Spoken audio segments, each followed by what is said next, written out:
जय हिंद फ्रेंड्स। आप सभी लोगों का स्वागत है मेरे YouTube channel UPSC UPPCS student पे। आज हम लोग देखेंगे जो अभी तक के आईएएस में आए हुए प्रीवियस ईयर के पेपर हैं 2011 से लेकर के 23 तक के। तो उन सभी में हम लोग सेगमेंट वाइज सारे पेपरों को कवर करेंगे और सब्जेक्ट वाइज देखेंगे। तो पहले जैसे आज हम लोग जो देखेंगे उसमें जो है जो भी अभी तक भारत के इतिहास से और कला एवं संस्कृति से जितने भी क्वेश्चन आए हैं उन सभी को आज हम लोग कोशिश करेंगे कि कवर हो जाए। अगर नहीं हो पाता है तो इसे दो पार्टों में करेंगे, ठीक है। तो 2023 का पहला ही क्वेश्चन जैसे है, कह रहा है कि महाधन्यकटक जो महासंघकों के अधीन एक प्रमुख बौद्ध केंद्र के रूप में समृद्ध हुआ निम्नलिखित में से किस एक क्षेत्र में अवस्थित था। ये 2023 में ही क्वेश्चन आया था। उसमें ऑप्शन दिए थे आंध्र प्रदेश, कलिंग, गांधार और मगध। तो इसका जो राइट आंसर था वो था आंध्र प्रदेश। हम लोग इसकी व्याख्या भी देख लेते हैं। व्याख्या में बताया गया है कि धान्यकटक जो वर्तमान में दक्षिण पूर्वी भारत के आंध्र प्रदेश में अमरावती के निकट स्थित एक छोटा सा नगर है, जहां सांख्य मुनि बुद्ध ने संभाला के राजाओं को कालचक्र धर्म के सार स्वरूप की शिक्षा दी थी। अमरावती यानी कि धरणीकोटा और धरणीकोटा इतिहास में तीसरी बार 12वीं शताब्दी में कोटा शासकों की राजधानी बना था। गुंटूर के वेलपुर में एक मंदिर में पाए गए एक शिलालेख के अनुसार अमरावती को निम्नलिखित प्रकार से वर्णित किया गया है। बताया गया है कि श्रीधान्यकटक नाम का एक नगर है जो देवताओं के नगर से श्रेष्ठ है, जहां अमरेश्वर नाम से शंभु मंदिर की पूजा देवताओं के राजा इंद्र द्वारा की जाती थी। यहाँ भगवान बुद्ध को भी पूजा जाता था। यहाँ एक बहुत ऊंचा चैत्य है जो विभिन्न मूर्तियों से सुशोभित है, जिसमें यह भी पता चलता है कि यह स्तूप अपने काल के चरमोत्कर्ष पर था। तो ये जो 2023 का पहला क्वेश्चन है उसका है। हम लोग पूरी व्याख्या के साथ देखेंगे ताकि अगर सम टाइम में इससे कोई भी रिलेटेड स्टेटमेंट आता है, कोई भी स्टेटमेंट, तो वो भी हम लोग करेक्ट कर सकते हैं। अब हमारा जो दूसरा क्वेश्चन है वो बताया गया है कि प्राचीन भारत के संदर्भ में निम्नलिखित कथनों पर विचार कीजिए। पहला है स्तूप की संकल्पना मूलतः बौद्ध संकल्पना है। दूसरा पॉइंट है स्तूप आमतौर पर अवशेषों का निक्षेपागार होता है। फिर तीसरा पॉइंट बताया गया है कि बौद्ध परंपरा में स्तूप एक संकल्प अर्पित या स्मारक संरचना होती है। इसमें आपको बताना है उपयुक्त में से कितने कथन सही हैं, केवल एक, केवल दो, सभी तीनों या कोई भी नहीं। तो इसका जो राइट आंसर है वो है ऑप्शन नंबर बी, केवल दो। इसकी व्याख्या देख लेते हैं हम लोग क्या बताया गया है इसकी व्याख्या में। इसकी व्याख्या में बताया गया है कि स्तूप जो है वैदिक काल में प्रचलित समाधान या टीले थे। स्तूप शब्द का उल्लेख सबसे पहले ऋग्वेद, अथर्ववेद, वाजसनेयी संहिता तथा तैत्तिरीय संहिता और पंचविश ब्राह्मण में मिलता है। अतः कथन एक सही नहीं है, यानी कि पहला जो कथन है ये गलत है, ठीक है।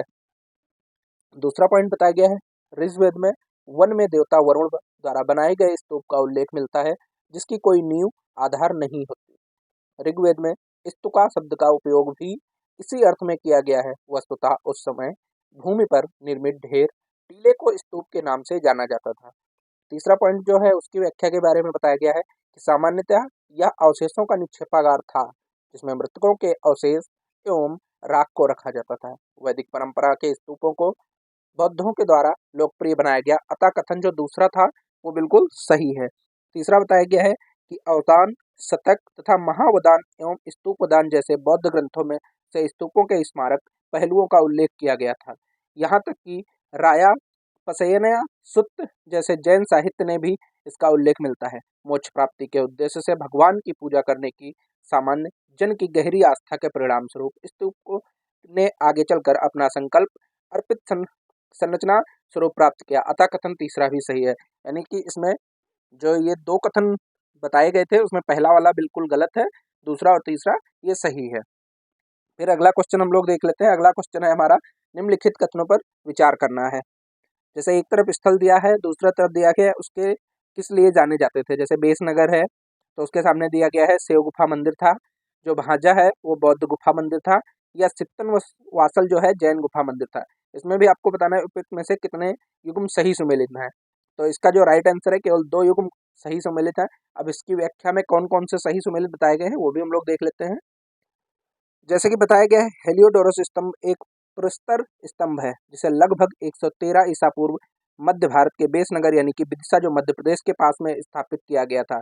वैष्णव मत से प्रेरित होकर इस स्तंभ को हेलियोडोरस द्वारा गरुड़ स्तंभ के रूप में संदर्भित किया गया था। अतः कथन नंबर एक जो है ये गलत है, यानी कि वैष्णगर जो है शैव गुफा मंदिर नहीं था, ठीक है। दूसरा है भाजा। दूसरी गुफाएं जो हैं दूसरी शताब्दी ईसा पूर्व में निर्मित भारत के पुणे शहर में स्थित 22 रॉक कट गुफाओं का एक समूह है। यानी जो भाजा है वो पुणे शहर में 22 रॉक कट की गुफाओं का एक समूह है। यह गुफाएं भाजा गांव के समीप 400 फीट की ऊंचाई पर स्थित हैं। यह अरब सागर की ओर से आने वाले महत्वपूर्ण प्राचीन मार्ग पर स्थित है। ठीक है, तीसरा हम लोग देख लेते हैं। इसमें जो तीसरा पॉइंट बताया गया है वो है भारतीय पुरातत्व सर्वेक्षण की अधिसूचना संख्या 2407 फर्स्ट द्वारा इस शिलालेख और गुफा मंदिर को राष्ट्रीय महत्व के स्मारक के रूप में संरक्षित किया गया। यह महाराष्ट्र के प्रारंभिक बौद्ध शिक्षा केंद्रों से संबंधित था। इन गुफाओं में बौद्ध धर्म की विशेषताओं से संबंधित कई स्तूप मिलते हैं, अतः कथन 2 जो है वो भी सही है। फिर तीसरा जो बताया गया था सित्तनवा साल गुफाएं, ये अरिवर कोइल, यह तमिलनाडु में पुडक्केयूर शहर के 16 किलोमीटर उत्तर पश्चिम में स्थित है। ठीक है, चट्टानों को काटकर बनाई गई ये प्रसिद्ध गुफाएं जैन मंदिरों के रूप में प्रसिद्ध है, अतः कथन तीसरा भी सही है। यानी कि जो 3 ऑप्शन दिए गए थे उसमें से पहला वाला गलत है, बाकी दोनों ही ऑप्शन बिल्कुल सही थे। दूसरा अब हम देख लेते हैं जो 2022 में क्वेश्चन पूछा गया है, ये सभी 2023 के थे अभी तक। 2022 में क्या पूछा गया है कि एक तरफ जो है अशोक के प्रमुख शिलालेखों के स्थान है, दूसरी तरफ वह स्थान है जहाँ पे वो स्थित है। जैसे धौली कहाँ पड़ता है ये आपको बताना है, धौली उड़ीसा, रायगुड़ी आंध्र प्रदेश, जौगढ़ मध्य प्रदेश, कालसी कर्नाटका। उपयुक्त युग्म में से कितने युग्म सही सुमेलित हैं? तो इसमें जो है इसका राइट आंसर केवल 2 युग्म सही है। अब हम लोग देख लेते हैं कि इसकी व्याख्या में वो 2 कौन कौन से सही हैं। धौली जो है वो एक उड़ीसा में महत्वपूर्ण ऐतिहासिक शहरी केंद्र है। धौली में पाए गए पुरातात्विक अवशेषों ने इनकी प्राचीनता का पता 3री शताब्दी ईसा पूर्व विशेष रूप से अशोक के समय से लगाया। धौली ऐतिहासिक महत्व का केंद्र है क्योंकि सम्राट अशोक के प्रसिद्ध शिलालेखों में से एक यहाँ स्तंभ है, तथा एक वाला जो है यानी धौली जो है वो उड़ीसा में पड़ता है, बिल्कुल ही सही है। दूसरा बताया गया कि 2013 में भारतीय पुरातत्व सर्वेक्षण ने आंध्र प्रदेश के कुर्नूल जिले में गुट्टी पाथीकोंडा रोड पर रायगुड़ी के पास अशोक रॉक एडिट साइट की सुरक्षा पर जोर दिया, अतः दूसरा भी युग्म जो है वो बिल्कुल सही है। और जौगढ़ जो है ये कालसी में पड़ता है। ठीक है, ये आपका जो रहेगा जौगढ़ उड़ीसा का ही एक अन्य स्थान है जहाँ पे अशोक का शिलालेख मौजूद है। ठीक, इस प्रकार जो है तीसरा वाला गलत हो जाता है। इसे कलिंग के शिलालेख भी कहा जाता है, यानी जो कलिंग शासक थे खारवेल, उनके वजह से जो वहाँ पे शासक हुआ करते थे, इस वजह से इसको कलिंग का शिलालेख भी कहा जाता है। चौथा पॉइंट इसमें बताया गया है कि जब अशोक ने बौद्ध धर्म को अपनाया उस दौरान कालसी स्थित शिलालेख में युद्ध के बाद अशोक ने मानवीय दृष्टिकोण को लिपिबद्ध किया तथा कालसी उत्तराखंड और हिमाचल प्रदेश के बीच बफर जोन पर स्थित है, अतः युग्म नंबर 4 भी सुमेलित नहीं है। अगला क्वेश्चन हम लोग देख लेते हैं। अगला क्वेश्चन कह रहा है कि दक्षिण भारत के में संगम साहित्य के बारे में निम्नलिखित में कथनों में से कौन सा एक सही है? संगम साहित्य कविताओं में भौतिक संस्कृति का कोई भी संदर्भ नहीं है। वर्ण का सामाजिक वर्गीकरण संगम कवियों को ज्ञात था। संगम कवियों पर समर शौर्य का कोई भी संदर्भ नहीं है। संगम साहित्य में जादुई ताकतों को असंगत बताया गया है। इसका जो राइट आंसर है वो है ऑप्शन नंबर बी, यानी वर्णों का सामाजिक वर्गीकरण संगम कवियों को ज्ञात था। इसकी व्याख्या है संगम साहित्य के रूप में जानी जाने वाली कविताओं का संग्रह 6 शताब्दी में लगभग 300 ईसा पूर्व से लेकर के 300 ईस्वी तक तमिली द्वारा विविध सामाजिक पृष्ठभूमि में निर्मित किया गया है। ये कृतियां आरंभिक तमिल संस्कृति के साथ साथ दक्षिण भारत और भूमध्य सागरीय पश्चिम एशिया तथा दक्षिण पूर्व एशिया के बीच व्यापार संबंधों पर प्रकाश डालती हैं। दूसरा पॉइंट है आरंभिक भारतीय साहित्य में संगमकालीन लेखन संभवतः अद्वितीय है, जो लगभग पूरी तरह से धार्मिक है। इसकी कविताएं 2 मुख्य रूप विषयों से संबंधित है। पहले 5 संग्रह प्रेम अकम पर आधारित हैं और अगले 2 संग्रह वीरता यानी कि पुरुम पर आधारित हैं, जिसमें राजाओं की प्रशंसा और उनके द्वारा किए गए कार्य शामिल हैं। कई कविताएं विशाल रूप से वीरता, योद्धा, नैतिकता से संबंधित ऊर्जावान और उत्साह प्रदर्शित करती हैं तथा भारत के अन्य प्रारंभिक एवं मध्यकालीन साहित्यों की तुलना में साहित्य अतिशयोक्ति से पूरी तरह मुक्त है। अगला पॉइंट बताया गया नायकों और संरक्षकों की प्रशंसा वाला वर्दिक साहित्य होने के कारण समाज और अर्थव्यवस्था के विभिन्न पहलुओं पर इसकी चिंता स्वाभाविक थी। संगम साहित्य में पवित्र या जादुई शक्तियों में विश्वास जताया गया है, जिसे अनकु कहा गया है। ये वर्ड जो है ध्यान रखिएगा, कभी भी अगर ऐसे वर्ड आते हैं तो हम लोग अब सही कर सकते हैं। संगम साहित्य किसी भी विशेष सामाजिक या धार्मिक समूह का उत्पाद नहीं है और ना ही इसे किसी शासक अभिजात वर्ग द्वारा दरबारी साहित्य के रूप में प्रायोजित किया गया था। लगभग 600 वर्षों की लंबी अवधि के बाद के विभिन्न समय बिंदुओं पर रचित और विभिन्न स्तरों के व्यक्तियों, राजकुमारों, सरदारों, किसानों, व्यापारियों, कुम्हारों, लुहारों, बढ़ई और ब्राह्मणों, जैन एवं बौद्धों द्वारा लिखित कविताएं विषम सामाजिक समूहों से संबंधित थी। अतः कथन अतः वर्ण का सामाजिक वर्गीकरण ज्ञात था। तो ये पूरा उसकी व्याख्या है और इस तरीके से इसमें व्याख्या दी गई है कि आगे हमारे और जो भी एग्जाम होंगे या इसी में अगर ऐसा कोई भी कथन आता है तो हम लोग उसको ध्यान रख सकते हैं। अगला क्वेश्चन है, किसके राज्यकाल में योग वशिष्ठ का निजामुद्दीन पानीपत द्वारा फारसी में अनुवाद किया गया है? ऑप्शन है अकबर, हुमायूं, शाहजहां और औरंगजेब। जैसा कि आप सभी लोग जानते हैं, योग वशिष्ठ जो है इसको अकबर के द्वारा जो है फारसी में अनुवाद करवाया गया था। इसकी व्याख्या हम लोग देख लेते हैं। इसकी व्याख्या में बताया गया है कि भारतीय उपमहाद्वीप एक विशिष्ट ऐतिहासिक काल के दौरान मुस्लिम एवं हिंदू बुद्धिजीवियों के ने सह अस्तित्व, संवाद और एक दूसरे के निकटवर्ती उपस्थिति को समझा। उसी समय अनुवाद टीम के प्रयासों के परिणाम संस्कृत लघु योग विशिष्ट को फारसी योग विशिष्ट के रूप में प्रस्तुत करने में महानगरीय इंडो फारसी दरबारी संस्कृति को महत्वपूर्ण योगदान मिला, जो तत्कालीन सम्राट अकबर के प्रोत्साहन के तहत मुगल दरबार में विकसित हुई थी। यह एक ऐसी संस्कृति थी जिसका उद्देश्य मुसलमानों, हिंदुओं और अन्य धार्मिक समूहों के योगदानों को एक साथ संश्लेषित करना था। सबसे पहले इन अनुवादों को सम्राट जहांगीर द्वारा व्यक्तिगत रूप से अधिकृत किया गया, जिसे योग वशिष्ठ के रूप में जाना जाता है।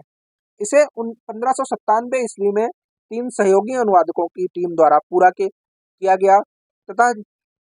था, जिसमें मुस्लिम दरबार के विद्वान निजामुद्दीन पानीपती और हिंदू पंडित जगन्नाथ मिश्र बनारसी तथा पठान मिश्रा जाजीपुरी शामिल थे। अब आप लोग देख सकते हैं, इसी क्वेश्चन को अगर दोबारा पूछा जा सकता है तो उसमें पंडित जगन्नाथ मिश्र बनारसी तथा जो पठान है मिश्रा जाजीपुरी शामिल थे। हो सकता है ये नाम दिए जा सकते हैं, तो ये भी आप लोग ध्यान रखेंगे कि योग विशिष्ट में इन 3 लोगों की भूमिका रही थी। अगला क्वेश्चन है, हाल ही में हैदराबाद में भारत के प्रधानमंत्री द्वारा रामानुज की आसन मुद्रा में विश्व की दूसरी सबसे ऊंची मूर्ति का उद्घाटन किया गया था। निम्नलिखित कथनों में से कौन सा एक रामानुज की शिक्षाओं को सही रूप से निरूपित करता है? मोक्ष प्राप्ति के सर्वोत्तम साधन भक्ति है। वेद शाश्वत, आत्म प्रतिष्ठित तथा पूर्णतः प्रमाणित हैं। तर्कसंगत युक्तियों, सर्वोच्च आनंद के मौलिक माध्यम थे। ध्यान के माध्यम से मोक्ष पाया जा सकता था। इसका जो राइट आंसर है वो मोक्ष प्राप्ति का सर्वोत्तम साधन भक्ति ही हो सकता है। इसकी व्याख्या में बताया गया है, रामानुज का जन्म 11वीं शताब्दी में तमिलनाडु में हुआ था। वे विष्णु भक्त अलवार संतों से बहुत ही प्रभावित थे। उनके अनुसार मोक्ष प्राप्त करने का उपाय विष्णु के प्रति अनन्य भक्ति भाव रखना था। भगवान विष्णु की कृपा दृष्टि से भक्त उनके साथ एकाकार होने का परम आनंद प्राप्त कर सकते थे। रामानुज ने जो है एक इन्होंने विशिष्ट द्वैतवाद के सिद्धांत को भी प्रतिपादित किया था, जिसके अनुसार आत्मा परमात्मा से जुड़ने के बाद भी अपनी अलग सत्ता बनाए रखती है। रामानुज के सिद्धांत ने भक्ति की नई धारा को बहुत प्रेरित किया, जो परवर्ती काल में उत्तरी भारत में विकसित हुई। इसीलिए विकल्प ए जो है इसमें बिल्कुल सही बताया गया है। ठीक है। दूसरा जो हमारा आगे क्वेश्चन है वो है, हाल ही में प्रधानमंत्री ने वेरावल में सोमनाथ मंदिर जो है गुजरात में, इसको भीम द्वितीय ने बनवाया था। जबकि आप लोगों को याद होगा कि महमूद गजनवी ने जब आक्रमण किया था तो उस समय जो है चालुक्य शासक थे भीम द्वितीय, उनके संरक्षण में इस मंदिर को बचाया गया था। तो सोमनाथ मंदिर के निकट एक नए सर्किट हाउस का उद्घाटन किया। सोमनाथ मंदिर के बारे में निम्नलिखित कथनों में से कौन सा सही है? सोमनाथ मंदिर ज्योतिर्लिंग देव मंदिरों में से एक है। अल बरूनी ने सोमनाथ मंदिर का वर्णन किया है। सोमनाथ मंदिर की प्राण प्रतिष्ठा, आज के मंदिर की स्थापना राष्ट्रपति एस राधाकृष्णन द्वारा की गई थी। तो इसका जो तीसरा है ये तो बिल्कुल ही नहीं है, क्योंकि एस राधाकृष्णन के द्वारा नहीं की गई थी, बल्कि जो हमारे प्रधानमंत्री जी थे उस समय आपका डॉक्टर राजेंद्र प्रसाद प्रथम राष्ट्रपति जो थे उनके द्वारा की गई थी। तो इसमें आपको बताना है कितने ऑप्शन सही हैं। तो जैसे कि कूट दिया गया है 1 और 2, 2 और 3, 1 और 3, 1, 2, 3। इसका राइट आंसर जो है 1 और 2, ये दोनों सही पॉइंट हो जाएंगे। इसकी व्याख्या बताई गई है, इसमें आपका दिया भी होगा। सोमनाथ मंदिर गुजरात राज्य के भारतीय उपमहाद्वीप पश्चिमी में अरब सागर के तट पर स्थित है। श्री सोमनाथ भारत में 12 ज्योतिर्लिंगों में प्रथम है, अतः कथन 1 बिल्कुल सही है। ठीक है। दूसरा, इसका उल्लेख अरब यात्री अल बरूनी ने अपने यात्रा वृत्तांत में किया था, जिससे प्रभावित होकर महमूद गजनवी ने 1024 ईस्वी में अपने 5000 सैनिकों के साथ सोमनाथ मंदिर पर हमला कर दिया था। यानी कि जो अलबरूनी थे उनके द्वारा जो भी ग्रंथ लिखे गए थे उसमें इनका वर्णन किया गया है, ठीक है। और उसकी संपत्ति लूट ली, साथ ही मंदिर को पूरी तरह से नष्ट कर दिया था। ये महमूद गजनवी ने किया था, ठीक है। फिर बताया गया है प्राचीन भारतीय शास्त्रीय ग्रंथों पर आधारित शोध से पता चलता है कि पहली बार सोमनाथ ज्योतिर्लिंग की प्राण प्रतिष्ठा, आज के मंदिर की स्थापना वैवस्वत मनवंतर के 10वें त्रेता युग के दौरान श्रावण मास की शुक्ल पक्ष की तृतीया तिथि को भी किया गया था। 13 नवंबर 1947 को सोमनाथ मंदिर के दर्शन करने वाले सरदार पटेल के संकल्प के साथ आधुनिक मंदिर का पुनर्निर्माण किया गया तथा 11 मई 1951 को भारत के तत्कालीन राष्ट्रपति डॉक्टर राजेंद्र प्रसाद ने मौजूदा मंदिर की प्राण प्रतिष्ठा की थी। अतः कथन 3 जो है वो सही नहीं है। मैंने आपको पहले बताया कि डॉक्टर राजेंद्र प्रसाद जो हमारे पहले राष्ट्रपति हुए, उनके द्वारा इसकी जो वर्तमान में मंदिर है उसकी प्राण प्रतिष्ठा की गई थी। फिर है भारतीय इतिहास के संदर्भ में निम्नलिखित मूल ग्रंथों पर विचार कीजिए। नेत्तिपरणक, परिशिष्ट वर्मन पर्वत तथा अवदान शतक और त्रिशिष्ट लक्षण महापुराण। उपयुक्त में से कौन से ग्रंथ जो है जैन ग्रंथ है, ये आपको बताना है, जिसमें ऑप्शन दिया गया है 1 2 3, 2 और 4, 1 3 4, 2 3 4। तो इसका जो राइट आंसर है वो आपका 2 और 4 यानी कि परिशिष्ट पर्वत और त्रिशिष्ट लक्षण महापुराण जो है ये बिल्कुल जैन ग्रंथ संबंधित है। इसकी व्याख्या में भी बताया गया है कि नेत्तिपरक के एक पौराणिक बौद्ध ग्रंथ है जिसमें जिसे कभी कभी थेरवाद बौद्ध धर्म के पाली कैनन के द्वारा खुदा का निकाय में शामिल किया गया है। परिशिष्ट पर्वत जो है ये हेमचंद्र द्वारा रचित 12वीं शताब्दी का संस्कृत महाकाव्य है जिसको प्रारंभिक जैन शिक्षकों के इतिहास का विवरण प्रस्तुत करता है। अवदान शतक 100 बौद्ध किंवदंतियों का संस्कृत का एक संकलन है जो लगभग एक ही समय से संबंधित है। अवदान शतक में जो है 100 किंवदंतियों का संस्कृत में संकलन है जिसको लगभग एक ही समय से संबंधित है सभी। फिर है त्रिशिष्ट लक्षण महापुराण, यह एक प्रमुख जैन ग्रंथ है जिसकी रचना मुख्य रूप से आचार्य जिनसेना, अब जैसे ये नाम भी देकर पूछ सकते हैं कि ये किसका है, तो याद रखेंगे आचार्य जिनसेना ने राष्ट्रकूट के शासन के दौरान में किया था विकल्प जो है दूसरा वाला सही है। आगे हम लोग और देख लेते हैं। अगला क्वेश्चन है भारतीय इतिहास के संदर्भ में निम्नलिखित युग्मों पर विचार कीजिए। एक तरफ है ऐतिहासिक व्यक्ति, दूसरी तरफ किस रूप में वो जाने गए ये बताया गया है। जैसे आर्यदेव सामने लिखा हुआ है जैन विद्वान, दिन्हांग ये जो है बौद्ध विद्वान बताया गया है, नाथ मुनि वैष्णव विद्वान। तो ये नाथ मुनि तो बिल्कुल ही गलत हो जाएंगे क्योंकि ये इसमें जो है नहीं थे, ठीक है। अब आपको बताना है निम्नलिखित युग्मों में से कौन से 2 सही हैं। तो इसका राइट आंसर है ऑप्शन नंबर सी, यानी केवल 2 युग्म इसमें बिल्कुल सही हैं। व्याख्या बताया गया है कि आर्यदेव महायान बौद्ध भिक्षु नागार्जुन के शिष्य और माध्यमा दार्शनिक थे, ठीक है। यानी कि आर्यदेव जो है वो बौद्ध भिक्षु थे। इसमें सही सुमेलित अच्छा बताया ना है तो फिर ये आपका जो है पहला वाला गलत हो जाएगा, बाकी दोनों ही सही सुमेलित हैं, ठीक है। ये नाथ मुनि वैष्णव विद्वान थे और दिग्नाथ जो है ये भी बौद्ध विद्वान थे, जबकि ये वाला जो है गलत हो जाएगा। फिर बताया गया है दिग्नागा जो है भारतीय बौद्ध विद्वान और भारतीय तर्कशास्त्र के बौद्ध संस्थापकों में से एक थे। श्री रंगनाथ मुनि, जिन्हें लोकप्रिय रूप से श्रीमन नाथ मुनि 1823 ईस्वी से लेकिन 951 से के नाम से जाना जाता है, एक वैष्णव धर्मशास्त्री थे जिन्होंने नलियर दिव्य प्रबंधम को एकत्र और संकलित किया था। अतः केवल युग्म 2 और 3 सही सुमेलित है, पहला युग्म गलत सुमेलित है। फिर अब हम लोग देख लेते हैं 2021 में जो भी क्वेश्चन आए हैं। पहला क्वेश्चन है 2021 का कि प्राचीन भारत के इतिहास के संदर्भ में भवभूति, हस्तमल तथा क्षेमेश्वर क्यों प्रसिद्ध थे। आपको बताना है कि ये लोग क्यों प्रसिद्ध थे। जैन साधु थे, नाटककार थे, मंदिर वास्तुकार थे तथा दार्शनिक थे। तो ये जो तीनों लोग हैं यानी कि भवभूति, हस्तमल तथा क्षेमेश्वर जो हैं ये प्रसिद्ध नाटककार थे। इसकी व्याख्या बताई गई कि 8वीं सदी के विद्वान भवभूति संस्कृत के लिखे जाने वाले नाटकों और कविताओं के लिए विख्यात थे। उनके द्वारा लिखित नाटक मालवी माधव प्रसिद्ध है, ये आप लोग देख सकते हैं। हस्तमल होयसल राज्य में रहने वाले एक जैन नाटककार थे जो कि दिगंबर जैन कथाओं को आधार बनाकर संस्कृत में नाटक लिखते थे। उनके द्वारा कई नाटक लिखे गए जिनमें से 4 नाटक प्राप्त हैं, मैथिली कल्याण, विक्रांत कौरव, अजन्ना पौंजय और सुभद्रा नाटिका। क्षेमेश्वर एक नाटककार थे जिन्होंने जो है चंड कौशिक नामक नाटक की रचना की। इस प्रकार भवभूति, हस्तमल और क्षेमेश्वर तीनों ही लोग नाटककार थे। अगला क्वेश्चन जो है हमारा वो है, निम्नलिखित कथनों में से कौन सा सही है? अजंता गुफाएं बागौरा नदी की घाटी में स्थित है। सांची स्तूप चंबल नदी घाटी पर स्थित है। पांडुलेला गुफा मंदिर नर्मदा नदी की घाटी में स्थित है। अमरावती स्तूप गोदावरी नदी घाटी में स्थित है। तो इसमें जो है सही ऑप्शन वो अजंता की गुफाएं जो है वो बागौरा नदी पर स्थित है। इसकी हम लोग व्याख्या देख लेते हैं। अजंता गुफा जो है दक्कन पठार में बागौर नदी घाटी, ये देखिए आप लोग, बागौर नदी घाटी में स्थित है। ठीक है। सांची स्तूप जो है वो बेतवा नदी घाटी पर स्थित है, जबकि यहाँ पे बताया गया था कि चंबल नदी घाटी, तो इस वजह से वो गलत हो जाता है। फिर है पांडुलेमा गुफा जो है मंदिर नासिक में स्थित है, जबकि यहाँ पे आपको पांडुलेमा जो बताया गया है वो नर्मदा घाटी में बताया गया है, और ये देव मंदिर, जबकि इसका जो राइट है वो है नासिक में स्थित है तथा गोदावरी नदी का उद्गम स्थल है पांडुलेमा। ठीक है। तो इस वजह से वो भी गलत हो जाता है। अमरावती का जो स्तूप है वो कृष्णा नदी घाटी में स्थित है, और यहाँ पे गोदावरी बताया गया था, इस वजह से वो भी गलत हो जाता है। फिर है, मुरैना के समीप स्थित 64 योगिनी मंदिर के संदर्भ में कौन से कथन सही हैं? यह कच्छपघात राजवंश के शासनकाल में निर्मित एक वृत्ताकार मंदिर है।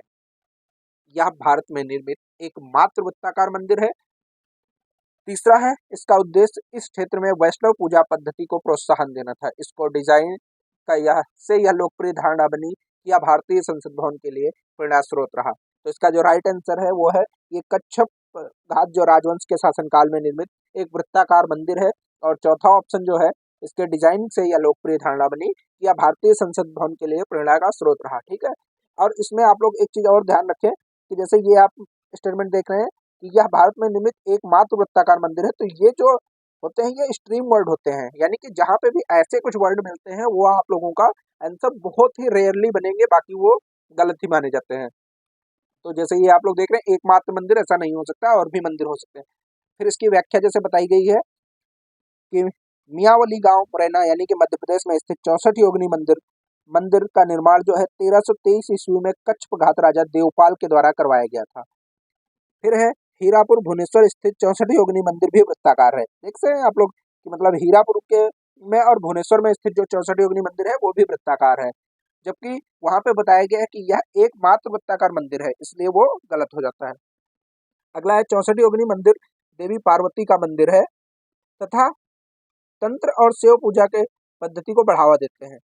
64 योगिनी मंदिर के वृत्ताकार के रूप को संसद भवन के लिए प्रेरणा का स्रोत के रूप में देखा जाता है, इसलिए जो है कथन 4 जो है सही बिल्कुल है। अगला क्वेश्चन है हमारा कि सेंट फ्रांसिस जेवियर और जूस संघ ऑर्डर के संस्थापक सदस्यों में से एक थे। संत फ्रांसिस जेवियर की मृत्यु गोवा में हुई तथा यहाँ उन्हें समर्पित एक गिरजाघर है। गोवा के में प्रतिवर्ष संत फ्रांसिस जेवियर के भोज का अनुष्ठान किया जाता है। इसमें आपको बताना है कौन से कथन सही हैं। ऑप्शन है 1 और 2, 2 और 3, 1 और 3, 1, 2, 3। तो इसका राइट आंसर जो है 1 और 3 बिल्कुल सही हो जाएगा। संत फ्रांसिस जेवियर जो है ये जेसुइट संघ के संस्थापक सदस्यों में से एक थे, और गोवा में प्रतिवर्ष जो है संत फ्रांसिस जेवियर के नाम पर भोज का अनुष्ठान किया जाता है। इसकी व्याख्या क्या बताई गई है कि संत फ्रांसिस जेवियर का जन्म स्पेन के जेवियर में हुआ था तथा वे संत इग्नेशियस के मित्र थे और उनके साथ मिलकर जेसुइट संघ की स्थापना की थी। अतः कथन एक बिल्कुल सही हो जाता है। संत फ्रांसिस जेवियर की मृत्यु 3 दिसंबर 1552 को चीन के सेनचुआंग द्वीप पर हुई थी। 1553 में उन्हें गोवा में दफनाया गया। अतः कथन 2 गलत हो जाता है, जबकि यहाँ पे बताया गया था ऑप्शन क्वेश्चन में कि संत फ्रांसिस जेवियर की मृत्यु गोवा में हुई थी, जबकि उनकी मृत्यु जो है चीन के सेंगचुआन द्वीप पर हुई थी। फिर प्रत्येक वर्ष 3 दिसंबर को गोवा में संत जेवियर के भोज का अनुष्ठान किया जाता है। इसी वजह से कथन नंबर 3 जो है वो बिल्कुल सही हो जाता है। अब 2020 में भी जो आए हैं वो हम लोग देख लेते हैं। 2020 का पहला क्वेश्चन है कि भारत के सांस्कृतिक इतिहास के संदर्भ में परमात्मा पारमिता शब्द का सही विवरण निम्नलिखित में से कौन सा है? सूत्र पद्धति में लिखे गए प्राचीनतम धर्मशास्त्र पाठ, वेदों के प्राधिकार को अस्वीकार करने वाले दार्शनिक संप्रदाय, या परिपूर्णता है जिनकी प्राप्ति से बोधिसत्व पथ प्रशस्त हुआ है। आरंभिक मध्यकालीन दक्षिण भारत की शक्तिशाली व्यापारिक श्रेणियां। तो इसमें जो है पारमिता शब्द जो है वो होता है परिपूर्णता है जिनकी प्राप्ति से बोधिसत्व पथ प्रशस्त हुआ है। इसकी व्याख्या बताई गई है, बौद्ध धर्म में परिपूर्णतया या कुछ गुणों का चरमोन्नयन की स्थिति में पारमिता या पारमी पाली में कहा गया है। बौद्ध धर्म में इनके इन गुणों का विकास पवित्रता की प्राप्ति, कर्म को पवित्र करने आदि के लिए की जाती है, ताकि साधक अनावरुद्ध जीवन जीते हुए भी ज्ञान की प्राप्ति कर सकें। पारमिता शब्द परम से व्युत्पन्न हुआ है। वेदों के प्राधिकार को अस्वीकार करने वाले दार्शनिक संप्रदाय नास्तिक कहलाते थे। दूसरा क्वेश्चन है, निम्नलिखित प्राचीन भारत के विद्वानों साहित्यकारों के संदर्भ में निम्नलिखित कथनों पर विचार कीजिए। पाणिनि पुष्यमित्र शुंग से संबंधित थे, अमर सिंह हर्षवर्धन से संबंधित थे, कालिदास चंद्रगुप्त द्वितीय से संबंधित थे। उपयुक्त में से कौन से कथन सही है? एक और दो, दो और तीन, केवल तीन, एक दो तीन। तो इसका जो राइट आंसर है केवल तीन वाला सही है, यानी कालिदास जो है चंद्रगुप्त द्वितीय से संबंधित थे, पाणिनि पुष्यगुप्त मित्र से संबंधित नहीं थे, और ना ही अमर सिंह जो है ये संबंधित थे। अमर सिंह जो है ये भी चंद्रगुप्त द्वितीय के ही जो अष्ट दिग्गज हुआ करते थे उनसे सभी लोग संबंधित थे। इसकी व्याख्या बताई गई है कि पाणिनि का समय ईसा पूर्व में 5वीं शताब्दी है, जबकि पुष्यमित्र शुंग जो है अंतिम मौर्य शासक नरेश जो है बृहदस्त का प्रधान सेनापति था, और उसका समय 184 ईसा पूर्व था। पतंजलि के समय जो का संबंध पुष्यमित्र शुंग से था, न कि पाणिनि का। इसी समय अमर सिंह गुप्त सम्राट चंद्रगुप्त द्वितीय के दरबार से संबंधित है, न कि हर्षवर्धन से। इसीलिए एक और दो दोनों ही गलत हो जाते हैं। अगला जो पॉइंट है, कालिदास संस्कृत भाषा के सर्वश्रेष्ठ कवि एवं नाटककार थे। कालिदास के नाटकों के जो भी नाम है वो जरा आप लोग कमेंट करें और बताएं कि कालिदास के द्वारा लिखे गए कौन कौन से नाटक हैं। जैसे कि मैं ही बता देता हूँ आपको, अभिज्ञान शाकुंतलम है, मेघदूतम है, रघुवंशम है। इस तरीके से कालिदास ने बहुत अच्छे अच्छे नाटकों की रचना की है। ठीक, तो यद्यपि उनकी तिथि के विषय में गहरा मतभेद है, फिर भी अधिकांश इतिहासकार उन्हें चंद्रगुप्त द्वितीय का ही दरबारी मानते हैं, और ये दरबारी थे भी। भारत के धार्मिक इतिहास के संदर्भ में निम्नलिखित कथनों पर विचार कीजिए। अस्थिरवादी महायान बौद्ध धर्म से संबद्ध थे। लोकोत्तरवादी संप्रदाय बौद्ध धर्म के महासंघिक संप्रदाय की एक शाखा थी। महासंघिकों द्वारा बुद्ध व देवतारोपण ने महायान बौद्ध धर्म को प्रोत्साहित किया। उपयुक्त कथनों में से कौन से कथन सही हैं? एक और दो, दो और तीन, केवल तीन, एक दो तीन। तो इसका जो राइट आंसर है वो है आपका दो और तीन, बिल्कुल सही हो जाएंगे। इसकी व्याख्या बताई गई है, स्थावीर संप्रदाय बौद्ध धर्म के प्रारंभिक संप्रदायों में से एक था। इसका संबंध बौद्ध धर्म की महायान शाखा में नहीं था, अतः एक गलत है। ऑप्शन नंबर एक जो है वो बिल्कुल गलत है। दूसरा पॉइंट बताया गया है, लोकोत्तरवादी संप्रदाय बौद्ध धर्म के महासंघिक संप्रदाय की एक शाखा थी। लोकोत्तरवादी बुद्ध की संतति में शास्त्रों धर्मों का अस्तित्व सर्वथा नहीं मानते थे। इनके मतानुसार सम्यक संबोधि की प्राप्ति को अनंतर बुद्ध की सभी आश्रय अर्थात चित्त, चैतसिक, रूप आदि वृत्ताकार वरावृत्त होकर निराश्रय और लोकेत्तर हो जाते थे। यहाँ लोकोत्तर शब्द अनाश्रय के अर्थ के रूप में प्रयुक्त किया गया है, इसीलिए कथन जो दो है वो बिल्कुल सही हो जाएगा। तीसरा है, हीनयान संप्रदाय के लोगों ने बौद्ध धर्म की मूलभूत शिक्षाओं पर बल दिया। वे बुद्ध को एक महापुरुष मानते थे और मूर्ति पूजा के विरोधी थे, जबकि बौद्ध धर्म की महासंघिका शाखा द्वारा बुद्ध का देवत्वारोपण किया गया। आगे चलकर महायान संप्रदाय के लोग इसी से प्रेरणा लेकर बुद्ध को भगवान मानकर उनकी पूजा करने लगे, इसीलिए कथन तीसरा भी सही है। अगला जो क्वेश्चन है वो बताया गया है कि स्वतंत्रता संग्राम के समय लिखी गई सखाराम गणेश देउस्कर की पुस्तक देशेर कच्छा के संदर्भ में निम्नलिखित कथनों पर विचार कीजिए। पहला ऑप्शन दिया गया है, इस पुस्तक ने औपनिवेशिक राज्य द्वारा मस्तिष्क की सम्मोहक विजय के विरोध में चेतावनी दी। इस पुस्तक ने स्वदेशी नुक्कड़ नाटकों तथा लोकगीतों को प्रेरित किया। देउस्कर द्वारा देश शब्द का प्रयोग बंगाल क्षेत्र के विशिष्ट संदर्भ में किया गया। तो इसका जो राइट आंसर है वो एक और दो है, यानी कि इस पुस्तक को औपनिवेशिक राज्य द्वारा मस्तिष्क की सम्मोहक विजय के विरोध में चेतावनी दी गई है। इस पुस्तक ने स्वदेशी नुक्कड़ नाटकों तथा लोकगीतों को प्रेरित किया था। ये दोनों ही बातें बिल्कुल सही हैं। आगे हम लोग और देख लेते हैं। अगला क्वेश्चन जो है वो है, अस्पृश्य समुदाय के लोगों को लक्षित कर प्रथम मासिक पत्रिका विटाल विध्वंस किसके द्वारा प्रकाशित की गई थे? तो जो विटाल विध्वंस है वो बाबा गोपाल वलंगर के द्वारा प्रसिद्ध ये पत्रिका है, तो इनके द्वारा ये प्रकाशित की गई थी। फिर भी इसकी व्याख्या देख लेते हैं।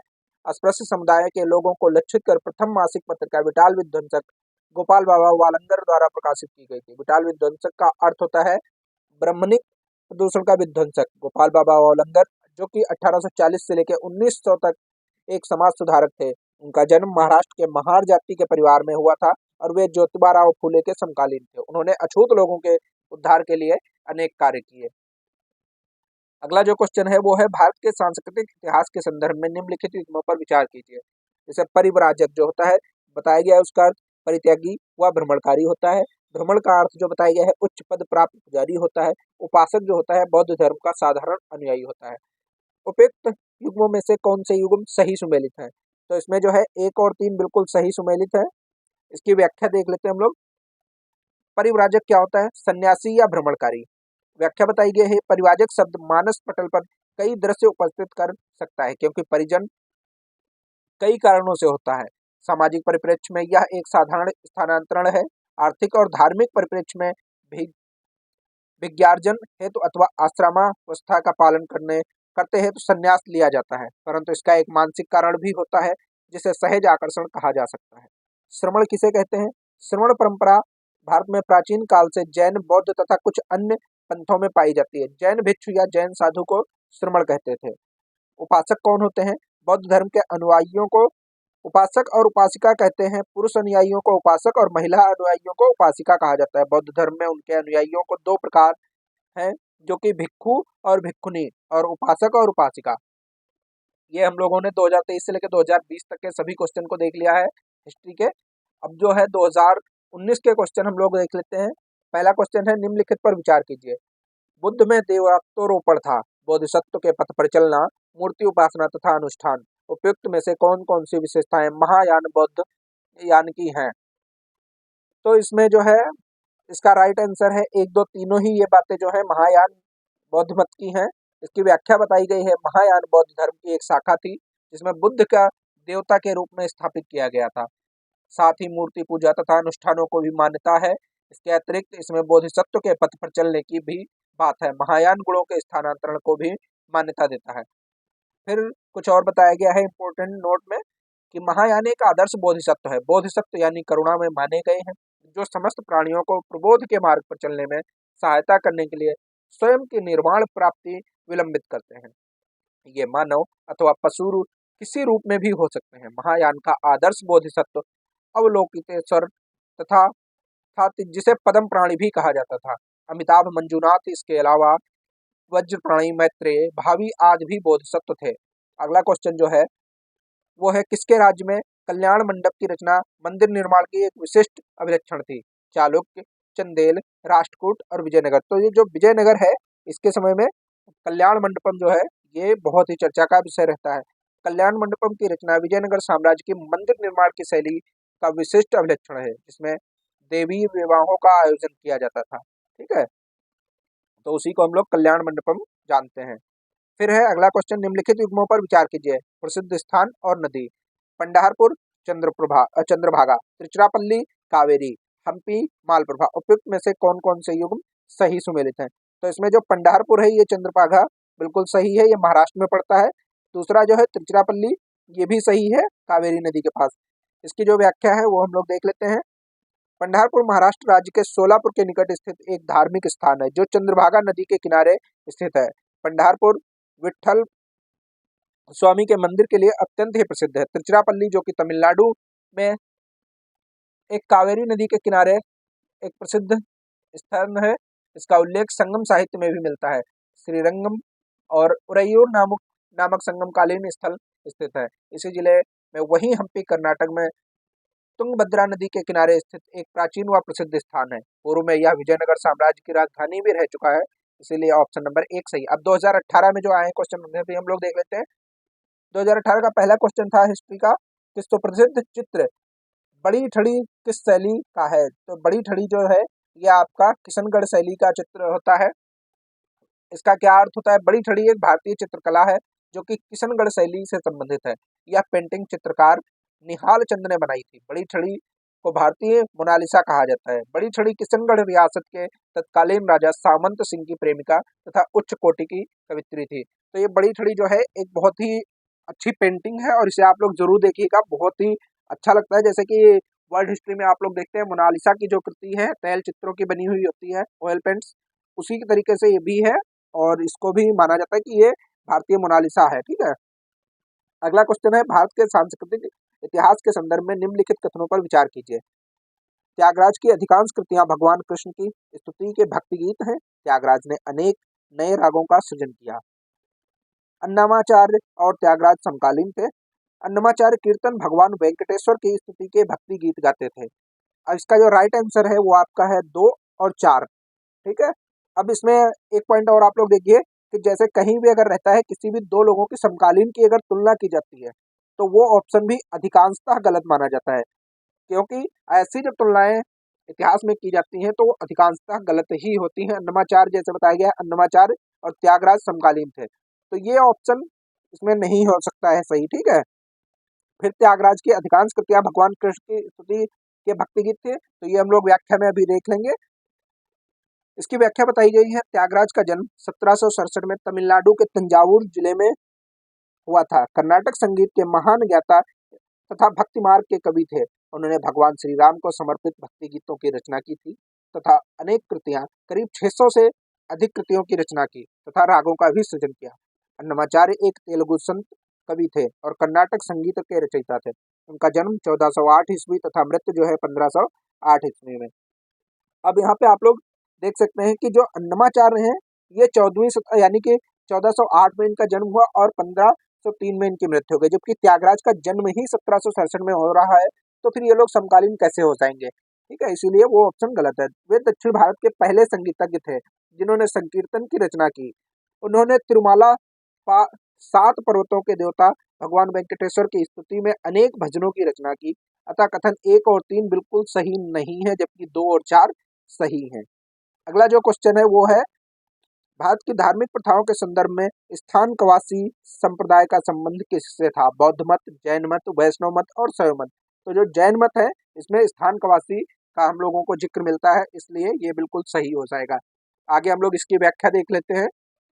तो इसकी जो व्याख्या बताई गई है वो है, स्थानकवासी श्वेतांबर जैन संप्रदाय का एक उप संप्रदाय था जिसकी स्थापना 1653 में के आसपास लवजी नामक एक व्यापारी ने की थी। इस संप्रदाय की मान्यता है कि ईश्वर निराकार है, अतः किसी भी मूर्ति की पूजा नहीं करते हैं। अगला जो क्वेश्चन है वो है, भारत के सांस्कृतिक इतिहास के संदर्भ में निम्नलिखित कथनों पर विचार कीजिए। फतेहपुर सीकरी स्थित बुलंद दरवाजा तथा खानकाह के निर्माण में सफेद संगमरमर का प्रयोग हुआ था। लखनऊ स्थित बड़ा इमामबाड़ा और रूमी दरवाजे के निर्माण में लाल बलुआ पत्थर और संगमरमर का प्रयोग हुआ था। तो इसका जो पहला ऑप्शन है ये तो बिल्कुल ही गलत है। दूसरा जो लखनऊ का इमामबाड़ा है ये भी जब आप लोग देखेंगे तो वहाँ संगमरमर का प्रयोग आपको नहीं मिलेगा, तो इसलिए ये भी गलत है। ठीक है, ऑप्शन इसका ना तो 1 ना तो 2 दोनों ही हो जाएंगे। अकबर के शासनकाल में जो फतेहपुर सीकरी में अनेक निर्माण कार्य किए गए जिसमें बुलंद दरवाजा एवं खानकाह प्रमुख है, इन निर्माण कार्यों में लाल बलुआ पत्थर का प्रयोग हुआ है। यानी कि आप देख रहे हैं इसको जो है इधर से उधर चेंज कर दिया गया है, इस वजह से ये गलत हो रहा है, ना कि सफेद संगमरमर का। लखनऊ स्थित इमामबाड़ा और रूमी दरवाजे के निर्माण में ईंट एवं चूना पत्थर का प्रयोग हुआ है, वहां भी संगमरमर का प्रयोग बिल्कुल भी नहीं किया गया है। और अगर आप लोग लखनऊ जा रहे हैं या लखनऊ से अगर आप लोग वीडियो देख रहे हैं तो एक बार इमामबाड़ा बहुत देखिएगा जरूर, जिसको कि आसफुद्दौला ने बनवाया था और ये बहुत ही अच्छा है। मतलब इसमें जब आप अंदर घूमेंगे तो ऐसा लगता है कि कहाँ निकलना है, कैसे क्या करना है, तो ये देखने वाला एक बहुत अच्छा। और वहीं पे जो उसी परिसर में अंदर जो बना हुआ है एक बावली, उसको आप लोग देखेंगे। बावली के बारे में वहाँ के विशेषज्ञों से जब आप जानकारी लेंगे तो बहुत ही रोचक आपको जानकारी प्राप्त होगी। तो इस वजह से ये आपका ये हो गया। अगला जो क्वेश्चन है वो है, भारतीय इतिहास के संदर्भ में निम्नलिखित में से कौन सा भावी बुद्ध जो संसार की रक्षा हेतु अवतरित होंगे? तो इसका जो अवलोकितेश्वर, लोकेश्वर या मैत्रेय और पद्मपाणि। तो मैत्रेय जो है ये भावी जो बुद्ध है वो संसार की रक्षा है तो आगे अवतरित होंगे, ऐसा बताया जाता है। पाली परंपरा में मैत्रेय भावी बुद्ध के रूप में आने जाते हैं। इस परंपरा में यह मान्यता है कि इनका जन्म तब होगा जब मनुष्यों का औसत जीवन काल 84,000 वर्षों का होगा। अगला क्वेश्चन है, निम्नलिखित युग्मों पर विचार कीजिए। एक तरफ शिल्प है, दूसरी तरफ है किस राज्य की परंपरा है? जैसे पुथुकुल्ली साल तमिलनाडु, सुजनी कढ़ाई महाराष्ट्र, उपाड्डा जामदानी साड़ी ये कर्नाटका। तो इसके में आपको ये बताना है कि उपयुक्त में से कौन सा युग्म सही सुमेलित है। तो इसमें दूसरा और तीसरा तो पूरी तरह से गलत है। पहला जो है पुथुकुल्ली साल ये तमिलनाडु की है, इसलिए इसका ये ऑप्शन बिल्कुल सही हो जाएगा। आगे हम लोग देख लेते हैं इसकी व्याख्या भी। तो इसमें बताया गया है पुथुक्कुली साल जो है तमिलनाडु से संबंधित है तथा सुजनी कढ़ाई हस्तशिल्प का संबंध बिहार से है, जबकि पांडा जामदानी साड़ी का संबंध आंध्र प्रदेश से है। इसीलिए ज्ञातव्य है कि सुजनी कढ़ाई और पांडा जामदानी साड़ी को जीआई टैग भी प्राप्त हो चुका है। तो ये आप लोग ध्यान रखें। और जीआई टैग जो भी मिलते हैं इसे भी आप लोग जब एग्जाम देने जाएं तो जरूर एक बार देख लें। कई बार पूछ दिया जाता है किसी राज्य के विशेष प्रोडक्ट को कि जीआई टैग अगर इसको मिला है तो कब मिला है। तो इसलिए जो इस वर्ष में जीआई टैग प्राप्त हुए एक बार उनके आप लोग नाम देख लें, ताकि अगर आपके सामने आता है तो उसको आप लोग सही कर सकें। फिर अगला क्वेश्चन है, निम्नलिखित युग्मों पर विचार कीजिए। एक तरफ परंपरा है, दूसरी तरफ राज्य है। जैसे चपकार कूट त्योहार मिजोरम का है, खोंगजोंग परबा गाथा गीत जो है मणिपुर का है, थांगटा नृत्य जो है सिक्किम का है। उपयुक्त में से कितने युग्म सही सुमेलित हैं? तो इसमें जो है पहला और दूसरा युग्म बिल्कुल सही सुमेलित है। इसकी व्याख्या हम लोग देख लेते हैं। इसकी व्याख्या बताया गया है कि चपकार कूट मिजोरम में फरवरी मार्च में मनाया जाने वाला एक कृषि से संबंधित पर्व है। इस समय तक झूम कृषि के लिए खेत साफ कर लिए गए थे। बीजों की बुआई शुरू करने से पहले खाली समय तक यह त्योहार मनाया जाता है। चपकार कूट मिजोरम में कृषि के फसल चक्र से जुड़े 3 प्रमुख त्योहारों में से एक है, जिसमें 2 अन्य जो है वो है मिमकुट और पवालकुट। यानी चपकार एक को तो आपका हो गया चपकार कुट, दूसरा मिमकुट और पवालकुट, ये तीनों ही मिजोरम के पर्व हैं। ठीक है। दूसरा जो है पॉइंट, खोंगजाम पारबा मणिपुर में ढोलक ड्रम का उपयोग करके बल्लाण गायन की एक शैली है, जिसमें शक्तिशाली ब्रिटिश साम्राज्य के खिलाफ मणिपुरियों द्वारा लड़े गए वीर युद्ध की कहानियां दर्शाई जाती हैं। थांगटा नृत्य जो है यह मणिपुर की प्राचीन बुद्ध कला है, युद्ध की कला है, जिसमें मणिपुर भाषा में थांग का आशय तलवार से और टा का आशय बर्छी से है। थांग टा यहाँ के धार्मिक अनुष्ठानों के नृत्य से भी जुड़ा है।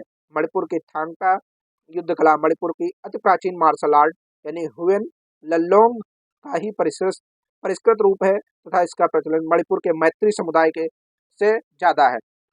जैसे आप लोग देख रहे हैं पीछे मैत्री और जो है कुकी जनजाति बहुत ही चर्चा में रही है, तो हो सकता है इस बार इसी स्टेटमेंट को उठाकर और उससे जोड़ करके आप लोगों से पूछा जाए। तो इसे भी ध्यान रखेंगे कि थांगटा नृत्य जो है ये मणिपुर की एक युद्ध कला शैली है और ये बहुत ही फेमस वहाँ का मतलब प्राचीन मार्शल आर्ट है, जिसको हम लोग हुएन ललोंग का ही परिष्कृत रूप मानते हैं और मैत्री समुदाय से ये जुड़ा हुआ है, तो इसलिए इसको इस बार आप लोग ध्यान रखेंगे। तो दोस्तों ये थे 2023 से लेकर के 2018 तक के आए हुए इतिहास सेगमेंट के सभी जितने भी क्वेश्चन हैं वो पूर्णतः हम लोगों ने क्वेश्चन को भी देखा और उनकी व्याख्या भी देखी। अभी इसमें 2017, 16, 15, 14, 13, 12 और 11 बचा हुआ है। अगली जो वीडियो इसकी होगी उसमें हम लोग उन सभी को भी कवर करेंगे। उसके बाद हम लोग इसी तरीके से जितने भी अभी तक प्रीवियस ईयर के क्वेश्चन हैं बाकायदा उनकी व्याख्या के साथ में मैं सारे कराऊंगा। ये वीडियो ज़्यादा लंबी ना हो, इस वजह से आज की वीडियो को यहीं समाप्त करते हैं। और आप लोग ऐसी वीडियो को देखने के लिए चैनल को सब्सक्राइब करें तथा वीडियो को लाइक करें और अगर हो सके तो अपने दोस्तों के साथ शेयर भी करें, ताकि और ज़्यादा से ज़्यादा लोगों को इसका लाभ मिल सके। जय हिंद, जय भारत।